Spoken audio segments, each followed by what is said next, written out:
Bismillahirrahmanirrahim. Assalamualaikum warahmatullahi wabarakatuh. Malay vanakkam. Deepavali nal betukal. Tachahau. Yang tadi daripada anak muda kita, dia awal-awal lagi dia bacakan Al-Quran. Apa yang Al-Quran ajar dia kata.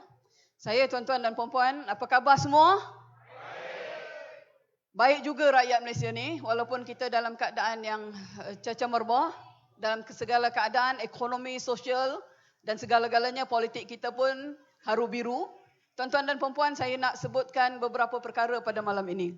Sementara menunggu pimpinan-pimpinan kita datang, ahli-ahli yang berhormat yang ada, pimpinan-pimpinan Negeri Melaka, Pakatan Harapan Negeri Melaka dan mungkin ada pimpinan-pimpinan nasional. Mana Sani tadi? Pengurusi Pakatan Harapan Melaka juga ada di sini, YB Adli, Ketua Menteri kita yang terbaik di dalam Malaysia, yang pernah Malaysia ada. Ya. Melaka ni sangat bertuah sebenarnya. Sebab kerjasama Pakatan Harapan adalah salah satu kerjasama yang sangat menjadi contoh kepada negeri-negeri lain di seluruh negara. Tuan-tuan dan puan-puan, saya ingin memetik satu ayat daripada Al-Quran. Daripada surah Al-Ma'idah ayat 8. Antara lainnya bermaksud, hai orang-orang yang beriman, hendaklah kamu sentiasa menegakkan keadilan dan menerangkan kebenaran. Yang kita buat ni nak menegakkan keadilan lah, betul atau tidak? Dan menerangkan kebenaran kepada rakyat. Kita tidak fitnah, kita tidak adu domba. Kita tidak propagandakan masyarakat pelbagai kaum kita. Tetapi yang kita nak tegakkan ini sesuai dengan firman Allah. Hendaklah kita sentiasa menegakkan keadilan dan menerangkan kebenaran. Dan inilah yang sekarang ini kita sahut. Dan jelajah Mega Pakatan Harapan ini sahut. Tuan-tuan dan puan-puan, Al-Quran menyebut bahawa keadilan itu mesti diberikan kepada seluruh rakyat.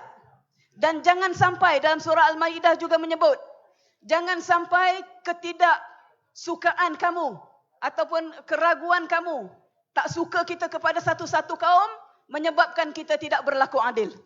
Ya? Yang menyebabkan kita tidak berlaku adil.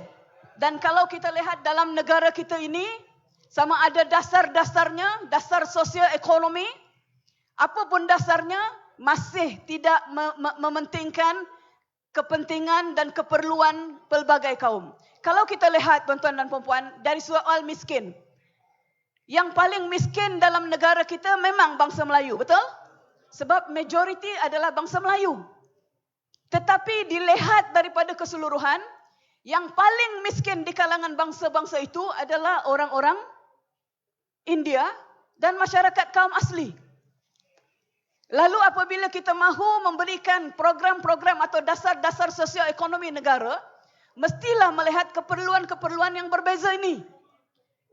Kita tidak boleh hanya mengatakan bahawa okey, ini adalah khusus untuk Melayu, ini khusus untuk Cina, ini khusus untuk India. Tak boleh macam tu, tetapi kita mesti melihat kepada berasaskan keperluan. Setuju atau tidak? Kalau yang miskin, yang susah itu daripada kaum Cina, kita tolong. Sebab bukan semua orang Cina itu daripada masyarakat tauke besar. Begitu juga orang-orang India. Bukan semua masyarakat India itu daripada orang-orang yang terpelajar, yang beruntung, kemudian bila jadi peguam ataupun jadi doktor. Bukan semua mereka itu bernasib baik. Begitu juga orang Melayu. Tetapi negara kita ini tuan-tuan dan puan-puan, walaupun diperintah oleh kebanyakannya pemimpin-pemimpin Melayu dan Islam, tetapi keadilan yang dituntut di dalam surah Al-Ma'idah itu langsung tidak dapat ditegakkan. Malulah kita bangsa Melayu dan Islam, betul atau tidak? Dan disebutkan di dalam beberapa surah di dalam Al-Quran, surah Al-An'am misalnya, hendaklah kita memberi perhatian kepada siapa?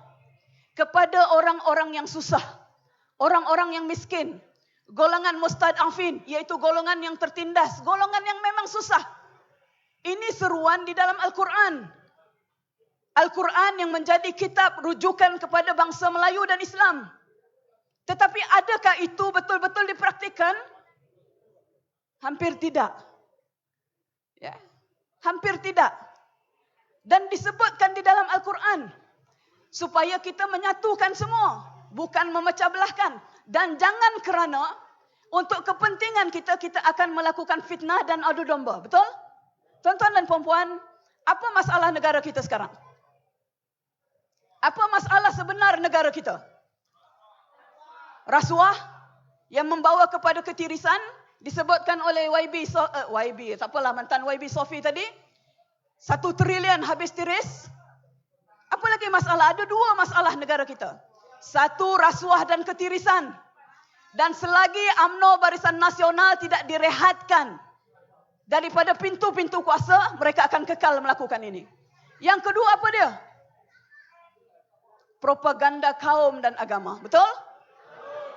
Inilah yang menghalang kemajuan dalam negara kita. Kita ada pemimpin-pemimpin politik yang 60 tahun berkuasa. Parti dinosaur itu yang telah 60 tahun berkuasa. Dengan rakan-rakannya juga 60 tahun lebih. Dinosaur juga. Mereka tidak memberikan keadilan kepada semua. Bahkan mereka menyalahgunakan kuasa. PAS contohnya. Apabila mereka menjadi kerajaan, apa yang mereka buat dalam memartabatkan Islam? Haji Hadi Awang, Presiden PAS mengatakan, berikan PAS kuasa, berikan kemenangan kepada PAS kerana hanya PAS yang boleh menjaga Islam. Saya nak tanya orang-orang Melaka. Pada masa Barisan Nasional memerintah, cabutan judi Eko, dia berikan 22, cabutan setahun. Apabila Pakatan Harapan memerintah, kita nak galakkan supaya rakyat lebih hidup sejahtera. Kurangkan judi, kurangkan minum arak. Maka diturunkan cabutan judi Eko daripada 22 ke 8. Tetapi apabila Haji Hadi, dia kan mengaku, jangan lupa tuan-tuan dan puan-puan, ni rakan-rakan kita, pemimpin ahli-ahli PAS, saya merayu. Fikirlah betul-betul. Haji Hadi sendiri mengaku bahawa dialah yang merancang untuk membuat rompakan mandat rakyat dan menubuhkan kerajaan Tebuk Atap. Halalkah haram? Halalkah haram? Rakyat dah memilih. Kamu patut bersabar Hadi, tapi kamu tak boleh sabar. Kamu rampas mandat rakyat.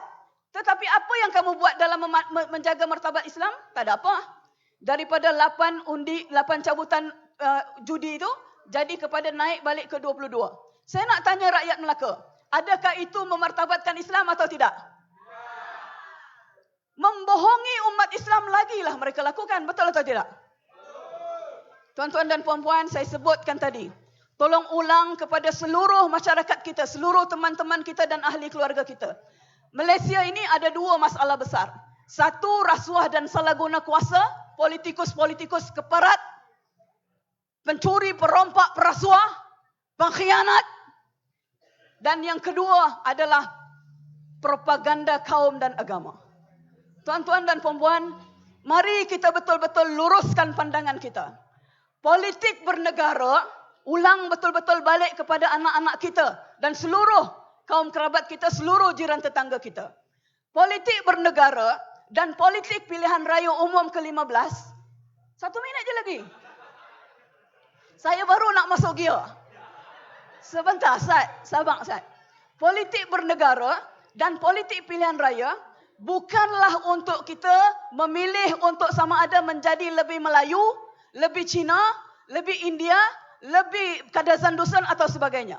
Dan bukan juga untuk kita nak memilih nak jadi lebih Islam, lebih Hindu, lebih Buddha, lebih Kristian. Bukan. Kita dah Islam walaupun kita tak bersama PAS. Betul atau tidak? Kita dah Melayu walaupun kita tidak bersama UMNO. Betul atau tidak? Rakan-rakan Tionghoa kita dah Cina walaupun mereka tak bersama dengan MCA. Kawan-kawan kita India dah India walaupun tidak bersama MIC. Betul? Apa benda nak parti-parti ikut kaum ini, tuan-tuan? Enough is enough. Negara kita perlu maju. Politik bernegara dan politik pilihan raya adalah untuk kita memilih sosok kepimpinan dan pasukan mana yang boleh menyediakan dasar dan sistem sosioekonomi yang terbaik kepada rakyat. Setuju? Tanamkan betul-betul dalam minda kita perubahan Pemikiran ini mesti digagaskan dan dibesarkan, dilebarkan kepada seluruh rakyat jelata. Kita bukan nak memilih untuk menjadi lebih apa bangsa atau lebih apa agama, tetapi kita nak mengenal pasti sosok kepimpinan mana, pasukan kepimpinan mana yang boleh menyediakan dan mengangkat martabat hidup kita. Setuju? Dan 19 November nanti adalah penentu kepada masa depan negara kita. Negara kita ingat telah bertukar ganti Perdana Menteri. Tetapi negara dan rakyat kekallah seperti ini. Betul? Dan inilah masanya. 19 November itu nanti, itulah masanya untuk kita mengangkat martabat rakyat dengan mengangkat sosok kepimpinan yang tepat, iaitu Datuk Seri Anwar Ibrahim untuk menjadi Perdana Menteri Malaysia. Saya ucapkan selamat berjuang kepada rakyat Melaka. Kita tawan Putrajaya, boleh atau tidak? Kita tawan Putrajaya. Tawan Putrajaya. Assalamualaikum warahmatullahi wabarakatuh.